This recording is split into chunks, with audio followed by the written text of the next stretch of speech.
Hello everyone, welcome to Fableheim and the second look at the upcoming DLC for Age of Wonders 4, the Primal Fury, releasing of course on the 27th of February. Today, or yesterday once this video goes up, they released the second dev diary and of course had the second dev stream. So much like the first look for the Primal Fury, this video will be broken into two parts. The first part going over the brand new dev diary, which is all about the Primal Fury tomes. There are two of them being added in the DLC. And the second part will be going over anything that I caught during the second dev stream. And there was more than I was expecting, so let's hop right into it. Hello, my name is Luis. Hi, Luis. And Luis is the main gameplay designer for the Primal Fury.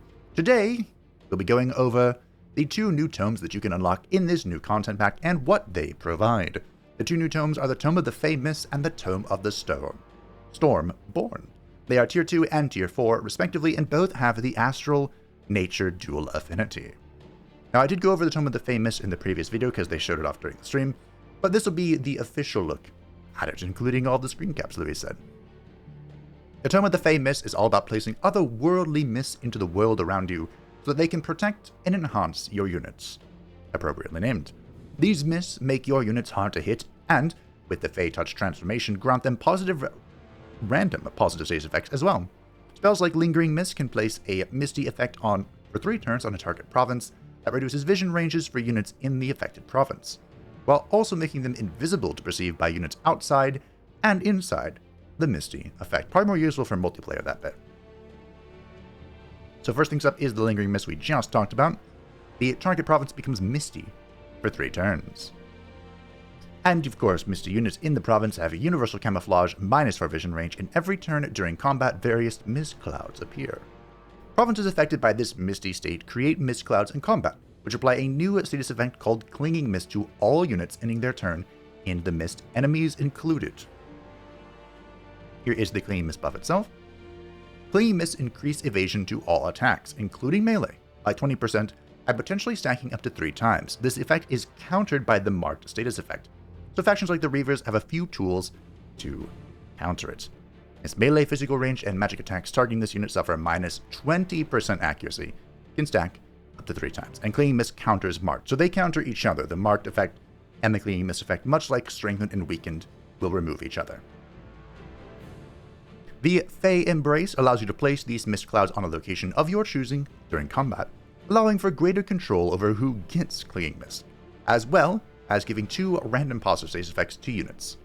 A 1 hex radius spell, place mist clouds, and friendly units within gain 2 random positive status effects. There's a lot of random positive effects in this DLC, which will be amusing.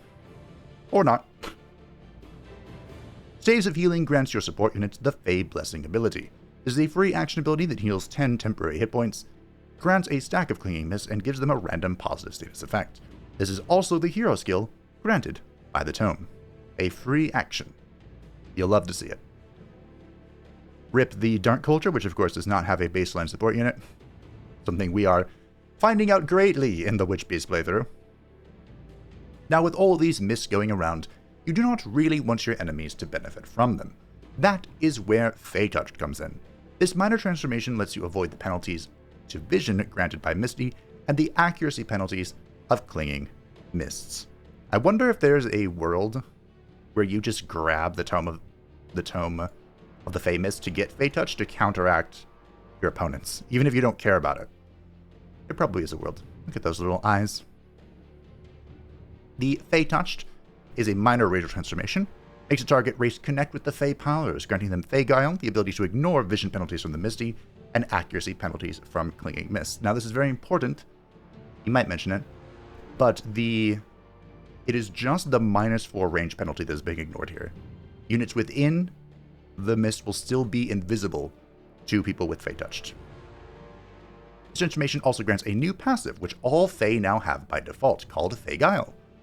This new passive grants units that end their turn on mist clouds or on obscuring obstacles like trees and bushes a random positive status effect. There it is. This tome contains a new Fey unit, a strategic summon called the Mistling. This unit is a Tier 3 skirmisher and was partly designed as a counterpart to the Gremlin. While the Gremlin unit teleports to a random position when attacked, the Mistling has Misty Strike, a single melee attack that teleports it 3 hexes away from its target after attacking. This makes it great for the hit and run tactics that skirmishers typically excel at, which is true. There is the lovely attack, single action, 26. Nothing that surprising. Their other ability is the Fey Trick. It deals physical, blight, and lightning damage, as well as having a base 90% chance of applying a random negative status condition to the enemy that it hits. I wonder how well this tome is going to synergize with the Chaos Tome, the Tier 3 one. Could be pretty good. On top of this, the Mistling's Trail of Mist ability creates a mist cloud below themselves at the end of their turn, which triggers their Fair Guile ability to gain a random positive status effect. The last thing I want to mention from this tome is the special province improvement, the Feywater Pond, which when built grants +3 mana per adjacent forester, as well as covering the whole domain of the city, in which it is built on with the Misty effect, and here is what that looks like. Yes, we saw the Misty effect in combat and on the provinces in the dev stream today, and I was very happy that it was quite subtle. I had concerns that it would be very annoying, but I can deal with this. This looks good. Now for the Tome of the Stormborn. Apparently some of this was leaked on the Discord, but I'm not in the Discord. Maybe I should be. But anywho, this is the Tier 4 tome, and they showed it off a little bit in the stream, so I'm quite excited to get into the nitty-gritty. So the second and final tome in this content pack is all about storms, lightning, and harnessing the storm's power over the sea. Lightning Storm is a combat spell that uses the power of the storm to place the wet condition on all units in combat and then deals deadly lightning strikes to enemies. Slanesh be praised. All units become wet for 3 turns. Up to 2 random enemy units sustain 10 lightning damage and have a base 90% chance of becoming electrified for 3 turns. This spell repeats at the start of each turn for the next 6 turns. So, this is going to be very chaotic if you go with a Frozen or a Lightning build from the Astral Tree. Good fun. You can also place wet on all units in a province with Downpour. It applies Downpouring to a province for 3 turns, as well as turning that province into a swamp. That may not seem amazing, but it will be. We'll get there. Downpouring gives all units in the province wet and slowed in combat, reducing their lightning resistance and their movement, though amphibious and water-moving units are not affected by this, which is an important stipulation. The slowed is what's going to be amazing, because you know what? When somebody is slowed, they lose a retaliation attack. I had to mention it. And that brings us to the major transformation of this tome, the Naga form. At last, Queen Ajara can properly be roleplayed. This is a very interesting major transformation, not just because of how it looks. This new transformation makes all racial units embrace their serpentine side. The transformation that, for the first time, removes a part of a unit's body and then replaces it with something else. In this case, a coiling Naga tail. This transformation gives a lot of benefits: fast movement in combat and in the world map, immunity to the electrified status effect, amphibious movement for entering water faster without slowing down or embarking on a transport, slip away, which once per combat revives them immediately after they go down, and blight and lightning resist. The downside being that riding a mount with legs is a hard endeavor. Without legs, excuse me. So cavalry units lose their mount. Heroes and leaders affected by this transformation also lose their mount and their leg slots. Here is the full breakdown. Who here remembers the April Fool's joke that WoW was getting the Naga race and that they wouldn't have legs? Or like a legging equipment slot? That was hilarious. Their April Fool's jokes used to be so good. Like the Wisp race joke. Anyway, when I was reading this, I was like, you're going to have to think pretty hard about this, because if you have athletics in the character creation, I'm pretty sure athletics is just fast movement. Pretty sure. It's also worth noting, unlike most major racial transformations, the Naga does not have any negative resists. Just positive. That's quite interesting. Bounty of the Sea and Stormport are economic research skills made to work on coastal cities. The Jaina playthrough would be so much better. The first is a sustained city spell that doubles the resources from coastal province improvements, which makes it an ideal spell for cities with a lot of coastal sectors. Bring on the islands. Also reduces city's ability by 10. The second is a city structure that rewards having multiple coastal cities. Stormport grants a flat mana gain plus extra mana and gold for each Stormport built in cities with a coastal province. They equivalated this to the Astral Trade Relay, where you get like, is it 15 gold and then you get 5 for each one in your domain or something? Your empire? Basically the same thing, except you need a coastal province improvement in order to build it. I think you just need one. So, you know, if you just build next to a little lake, you can get this for free, basically. This tome unlocks a new racial skirmisher tier 4 unit, the Stormbringer. Doesn't this look amazing? It's so good. The Stormbringer is a potent skirmisher, specializing in hitting multiple targets and applying Electrified. Its Storm Strikes ability does not only deal damage to the target, but it can also hit up to 2 other units for 20% of the damage dealt, and has a base 90% chance to apply Electrified to all those hit. So we have a slight Chain Lightning effect going on. I mentioned that it deals less damage than a typical tier 4 unit because of the bouncing. The Lightning Bow is only going to get better. The Stormbringer can also throw its Storm Trident, which hits up to 3 units in a line and guarantees they receive a stack of Electrified while dealing a decent chunk of damage from distance. Remember, Electrified now stacks up to 5 times, like all damage over time effects do. Being in the same tome as the Naga form Major Transformation, this unit was made with it in mind, and the art team did a fantastic job. They did. This helmet, by the way, incredible hat. 90% sure this is a hunter hat in WoW. Second WoW reference, wow. And we don't want the heroes to lose out on the fun of striking multiple enemies, so the hero skill Arcing Weapons allows a warfare hero to apply the bouncing strikes from Storm Strikes to all melee and physical ranged based abilities. I wonder if this will work with the Lightning Bow from the Wondrous Item Pack mod. That could be hilarious. And with that, we went over all of the new tomes unlock. I hope you enjoyed the dive into these new tomes, and we are excited to try them out in this contact pack when it releases on the 27th of February. I am. Join us next week as our art director Rich takes us over the art for Primal Fury. Might not be a video for that one, but I'm sure I'll read it anyway myself. So that was the 2 new tomes, of course, for this DLC. I almost wish they'd do one for the all the Necromancer tomes so you can see how that's changed. But with that, we move on to the second part of this video, where I whip out my handy-dandy notebook and go over all of the things that I saw. Now, Thomas and Luis returned to lead the second dev stream, and they started off by showing off that the Spider Primalist subculture can now correctly build farms underground. I pointed out previously they were building huts like everyone else, but that was indeed an oversight, and they are meant to build farms just like the underground adaptation allows.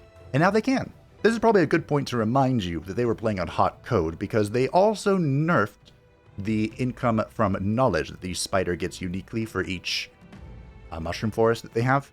I think it was like a 33.3 repeating, of course, nerf. So it's not that big of a deal, and they will still be ahead of everyone else in research, but it was toned down a little bit. They showed off the new create bounty mechanic slightly. They showed it exists. They couldn't show it off exactly because, well, the AI hates them, which I completely relate to. But essentially, you can now create a bounty. So, say, destroy this infestation and offer up 200 gold. And maybe the AI will go, hey, I want to do that.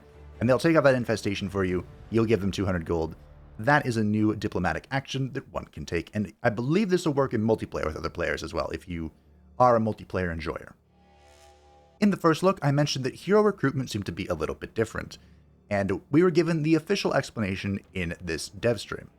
There is now a hard hero cap, which you can see at the top of the screen next to the city cap, and it increases at intervals of 5 turns. Your first hero comes in at turn 11, and then 15 turns later, then 20 turns later, so on and so forth, but you can manually increase it with Imperium, just like with the city caps. Because of this new way of hero recruitment, the Chosen Destroyer and Mega City modifiers have had their unique buildings removed.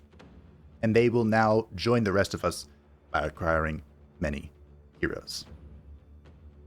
But too many heroes can be dangerous. There is now a new mechanic called the Leadership Clash. And I believe it says in the description that it's just other heroes that reduce their efficacy, but it's possible this will apply to Gaudir as well, but I'm not sure. We'll have to see. Now for the most exciting change, the Bone Daddy. Bone Horror, was buffed to a tier 3 unit, and its mechanic of spawning a skeleton has changed. Now at 50% with the corpse gauge, it will drop a decaying zombie, which is a tremendous buff because now you can actually revive the Bone Daddies using Restore Undead and other mechanisms because their corpse isn't devoured by the skeleton spearmen that they spawn. This is a huge buff to the Bone Daddies, and I'm very excited to bring them back because, let's be honest, they were a little underwhelming. On the note of unit changes, the Lightfish has been buffed. Oh no. Convert has been raised to a base 90% chance of domination, and whenever the domination fails, the target will suffer 15 spirit damage instead of being weakened or distracted or whatever it was. We also saw the devs mentioned that infestation sieges are more likely to happen. They kind of just, in the current build, they kind of just wander around and raze your provinces, but now they will actually besiege a city. They showed off a very small but significant change, which is that you can now hide visible enchantments. And they mentioned that you could do this with some transformations, but any game-changing transformations, particularly the major ones like Demonkin that grants you flying, you cannot hide because, you'd be hiding your wings. Why are you just floating through the air? It makes sense, but I know a lot of mods were dedicated to hiding these changes, and I am very excited to see this baked in to the baseline game. So speaking of Demonkin, Demonkin was actually changed slightly, which now gives your units Fiend. This isn't a significant change, but it does streamline the demon gameplay, and that means you can use Fight for Power on your racial units to get higher tier units. And on the note of Fight for Power, they showed off the new wildlife unit, the Infernal Juggernaut, which is a tier 4 flaming elephant. What more could you want? And you can get this through Fight for Power. Luis mentioned that he went in and specifically coded units that would be drawn from the Fight for Power pool, and it's not just any random old fiend. And another change from major transformations is that Astral Attunement was changed slightly, where it now gives your race Ethereal, which makes a whole lot of sense. I think there were already mods that did that. But it also gives you Attunement Astral Omen, which, you guessed it, when you cast a spell, it makes it so you get a random positive status effect. I'm going to enjoy the RNG. And with that, all of the things that I noticed in the dev stream has come to an end. It was a fun stream, a good stream, and I look forward to the next one, which I believe will be on the 15th. They didn't talk much about it, but they mentioned that they'll try and show off the changes to the Pantheon that they have made in that stream. So I'm quite interested in seeing that. But that was it for this video. I hope that you enjoyed. Thank you for watching. And thank you to the patrons and the channel members who support the channel. I greatly appreciate you. If you would like to stay up to haven't you know, feel free to join the Discord description down below. And I will see you next time.